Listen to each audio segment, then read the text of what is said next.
changer de vie, c'est ça la satisfaction de vie, mais c'est vraiment le champ scolaire qui pose souci chez elle. Ensuite, nous avons les manifestations de l'engagement, donc ça peut renvoyer à tout ce qui est motivation. Donc, la persévérance scolaire, comme j'avais expliqué ce matin, c'est le fait de fournir des efforts malgré la difficulté. Si on est face à des difficultés, on va persévérer, fournir des efforts. Vous voyez qu'elle a un score de 3, donc qui est dans la moyenne par rapport aux autres élèves qui ont passé le questionnaire. Donc, c'est voilà, ni plus ni moins. Et de même pour la réflexivité. La réflexivité, c'est est-ce que les élèves sont capables de métacognition?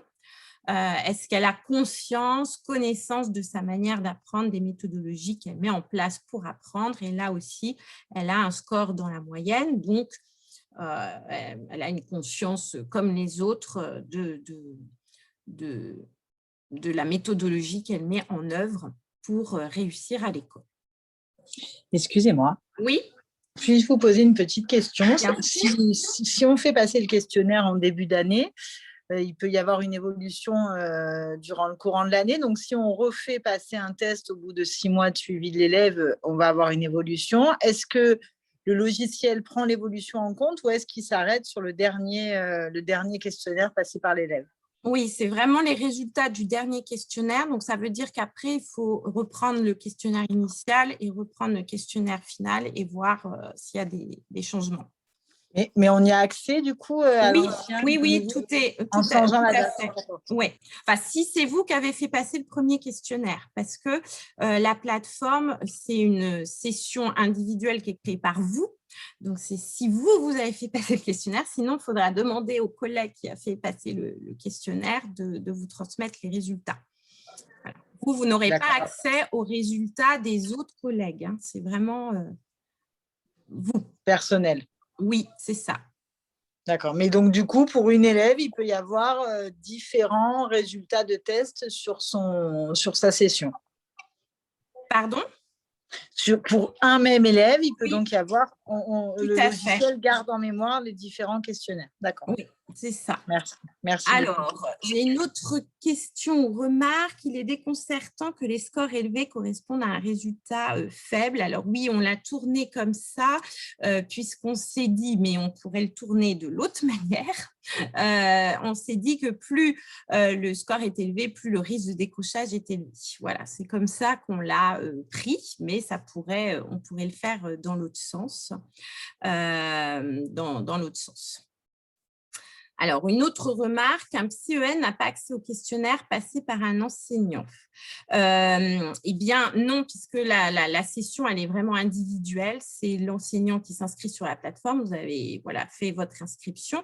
Donc, ça nécessite après, éventuellement, de demander aux collègues, mais ça nécessiterait aussi, ce qui n'a pas été fait pour l'instant, de demander l'autorisation à ce que les résultats soient transmis. Parce que dans le formulaire de consentement qui est signé par les représentants légaux, il est indiqué que les représentants légaux donnent l'autorisation à l'enseignant qui fait passer le questionnaire d'avoir accès aux résultats. Donc, ce n'est pas à tous les enseignants. Alors, une autre remarque, idem pour nous, car faire passer un test avec une de nos élèves et elle a beaucoup de 5 alors qu'elle est plutôt positive dans ses réponses. Donc ça, il faudrait regarder ensemble après les résultats, mais normalement, voilà, c'est bien, vous avez des étalonnages, donc c'est ces réponses qui sont comparées aux réponses des jeunes du même âge. C'est le principe du questionnaire qui est étalonné. Donc, il faudrait voir ça ensemble, mais avoir en tête que plus le score est élevé, plus le risque est important. Si vous avez ça en tête, bon, ça facilite la lecture. Et dans le rapport, de toute façon, vous aurez à chaque fois repris plus le score est élevé, plus ci ou ça, pour vous guider.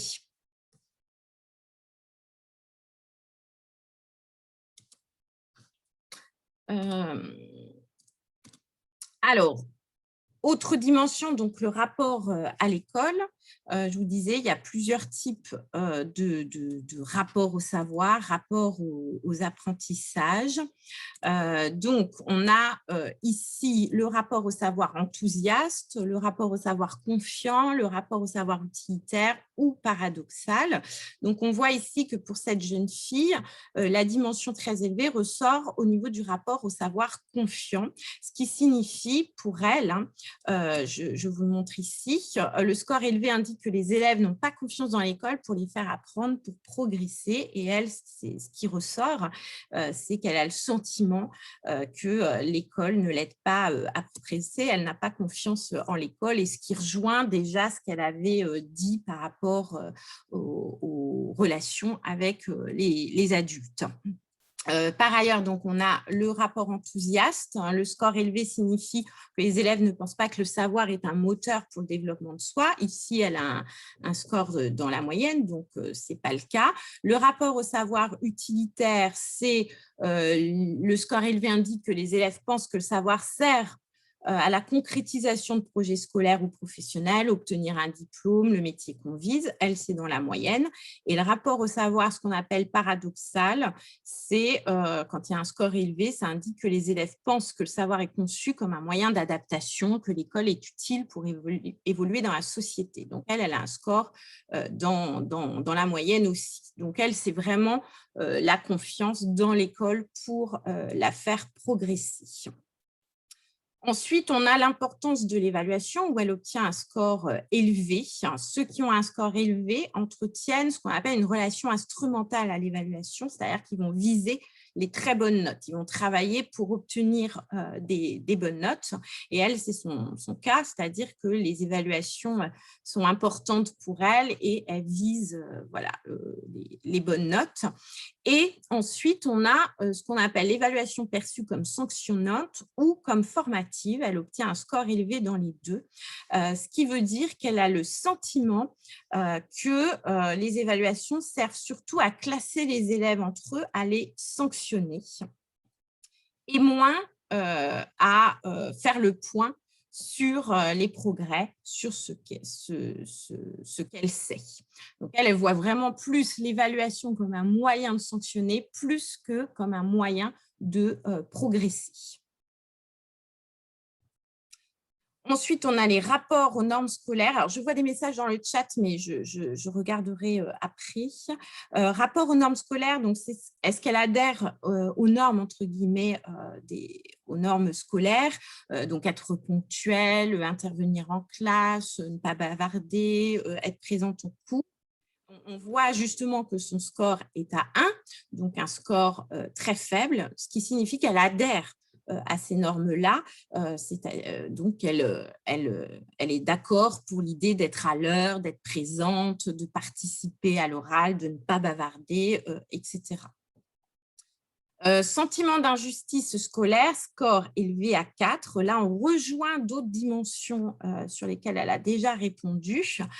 Plus le score est élevé, plus elle pense que les enseignants sont injustes avec eux, que l'école est injuste de manière générale. Et à nouveau, elle est plutôt dans l'idée que l'école est injuste avec elle. Je redis, c'est un sentiment.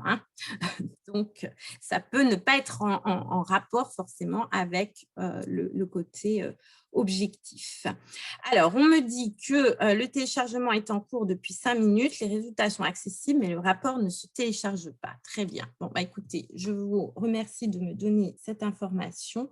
Je vais voir avec l'informaticien ce qui coince. Est-ce qu'il y en a qui ont pu télécharger le rapport? C'est plutôt ça, pour voir si ça marche ou pas du tout. Vous pourrez aussi me répondre dans le chat pour voir si c'est un problème à nouveau de navigateur ou pas. Dernière dimension dans le rapport à l'école, c'est donc le fameux locus de contrôle, c'est-à-dire est-ce que face à quoi elle attribue sa réussite. Est-ce qu'elle l'attribue à son travail ou est-ce qu'elle l'attribue plutôt à quelque chose d'extérieur, au hasard, à la facilité, au fait que les enseignants notent large, entre guillemets. Quand on a un score élevé, ça indique que les élèves ont tendance à attribuer leur réussite à des facteurs externes qui ne dépendent pas d'eux. Elle, ce n'est pas le cas puisqu'elle obtient un score très faible de 1. Au contraire, elle attribue ses réussites à son travail. Donc ça, c'est une ressource sur laquelle on peut s'appuyer pour elle.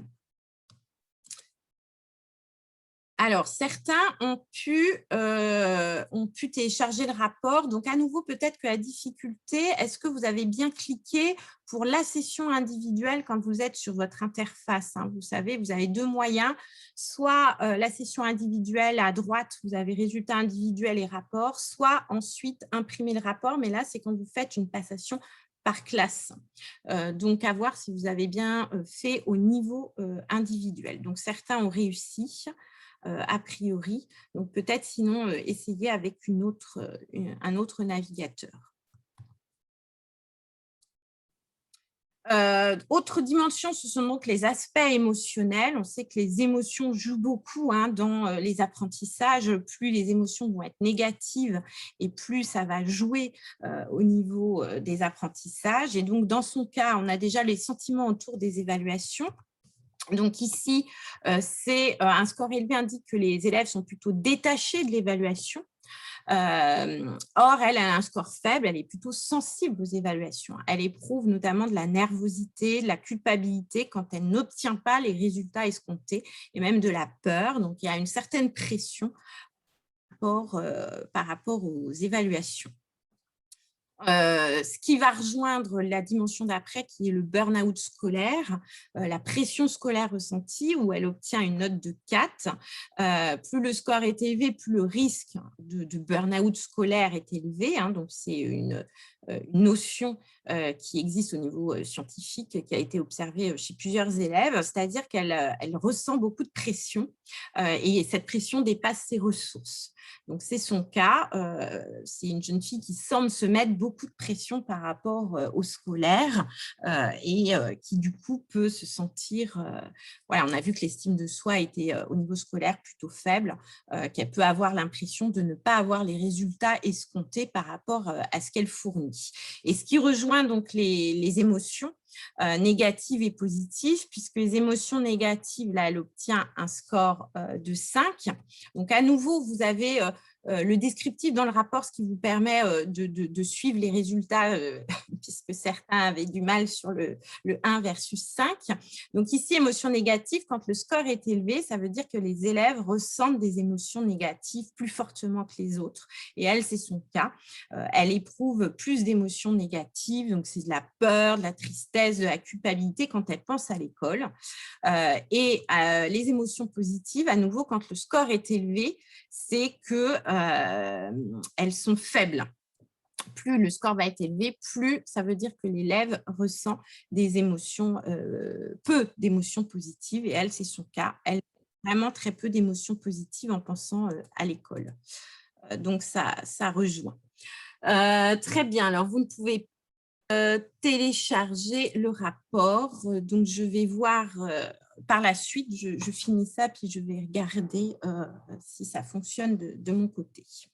Alors, comme les informaticiens continuent le développement, c'est possible que là, il y ait quelque chose, parce que la plateforme est encore voilà, en évolution.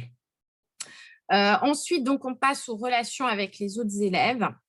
On va retrouver le climat de la classe, comment elle se sent dans la classe. Et là, à nouveau, un score élevé signifie qu'ils ne se sentent pas très bien dans leur classe.